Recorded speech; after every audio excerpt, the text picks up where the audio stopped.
I used to buy milk from the supermarket until I learned how to make fresh soy milk at home. Here's how I make my 1 to 2 weeks worth of fresh soy supply at home.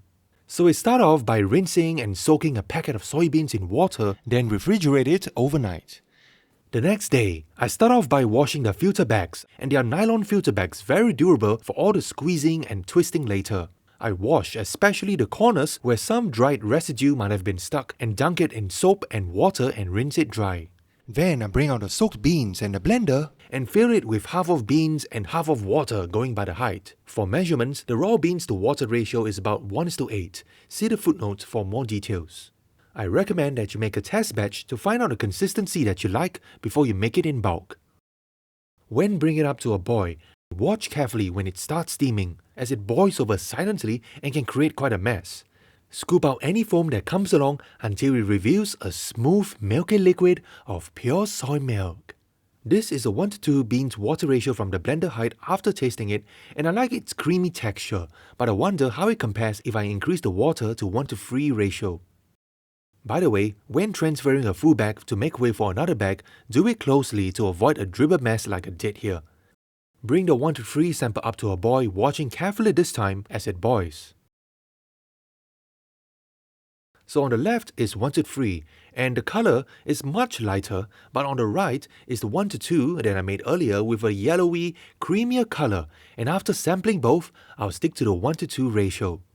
While blending the beans, I take the time to clean up my table, set up my filter bags to carefully pour in the mixture and tie up the full bags. Just take note, a simple knot would do, not too complicated as it will be a nightmare to untie it later, but it has to be tight enough for all the squeezing without any foam coming out on top.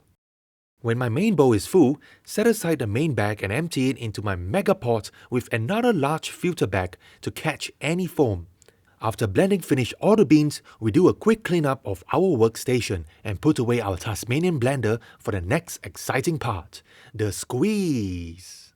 Make sure the knot is tight enough and apply gradual pressure to squeeze out these puffy bean bags. A lot of foam is going to come out, and I wonder why soy produces so much foam, but just squeeze out as much as you can. Squeeze them in a figure of 8 motion with one hand on top and the other hand under to distribute the load and avoid hand fatigue.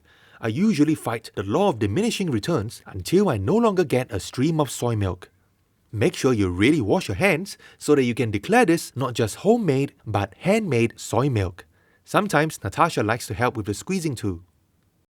I saw other people's soy milk recipes on the internet, and one is to soak the beans, blend, squeeze, and then boil the liquid, which is what I'm doing here. The second method I've seen is to cook the beans first, then blend and squeeze. Well, I don't prefer this second method because you have to wait till the beans are cooled or it will be too hot to squeeze. Squeezing after it cools down also makes it less sterile. More on this later. The third method I've seen is to blend them all together without straining after cooking, but I find the texture a little too grainy. So to make the soy milk stay freshest the longest, the first method works best for me for my week-long supply because it uses heat to kill the bacteria and I can bottle it hot just after it boils. So from all the squeezing just now, the second filter bag here is really the key to remove all the foam to get the pure soy milk. With the final bag, there's a lot of foam in there, so just gently squeeze it to accelerate the filtration without letting any foam out because we don't want any foam. And gently lift the pot, about 6 to 7 kg onto an induction stove carefully because it's glass and we don't want to break it. Bring it up to a boil on a low heat and scoop out any excess foam using a sieve and a bowl of water. This pot of soy milk is about 6 to 7 liters made from 1 kg of raw solid soybeans and takes about 1 hour to reach a boil on low heat. Meanwhile, we can take our time to clean up and carefully remove all this bubbly foam. Oh, it's so bubbly. I wish my bath bomb could be this bubbly. But do dump the foam and the pulp into a waste bin instead of down the sink because you don't want it stuck in there. Take the time to empty out the soy pulp, and here's where our tight but simple knot just now comes in handy to untie. I heard people cook the pulp to make okara dishes, but I haven't explored it yet, so maybe I'll do so next time. Meanwhile, I wash all the bags I used just now and all the tools also, and for the Tasmanian blender, use a toothbrush to get beneath the blades where the bean bits could get stuck. After washing up, it's time to check how the soy milk is doing. There's a little foam, and when it's done, it will get super foamy again. So meanwhile, I can cook a simple dinner, and by then, the foam looks a lot thicker with some bubbles forming on top. Scoop them all out and change the water when it gets too cloudy.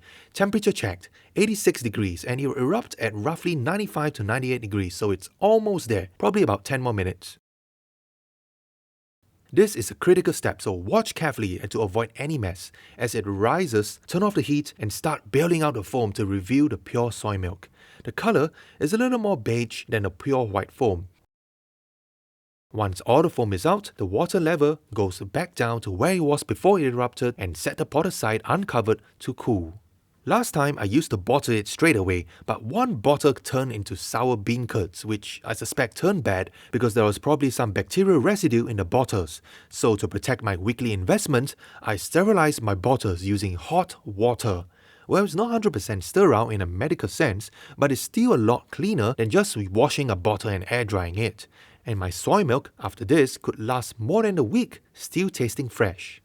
So I sterilized a stainless steel plate as a base first using hot boiling water and a bottle cap, which is plastic, for a few seconds so it doesn't warp. Fill about 1/3 boiling water in a glass bottle, cap it and carefully shake it for a few seconds before emptying out. Repeat for all my glass storage containers and also sterilize a small pot for scooping the soy milk. Meanwhile, the main pot had like 15 minutes to cool down, and an interesting discovery is this skin that forms at the top. It's delicious, it's delicate, and gets thicker the longer it cools. So scoop it up in one swipe with a fork and save it later for a delicious snack. Then just carefully use a sterile pot to bottle the soy milk as close as possible. I love the silky smooth flow. So a little backstory, we used to drink cow's milk daily, but then I grew sick of it. So Natasha introduced me to Alpro soy milk in the UK, and it has a subtle sweetness from the soybeans and we love it. But back in Singapore, we don't have the same fresh Alpro soy milk, so I started out making it fresh from scratch, and ever since we've been drinking it daily.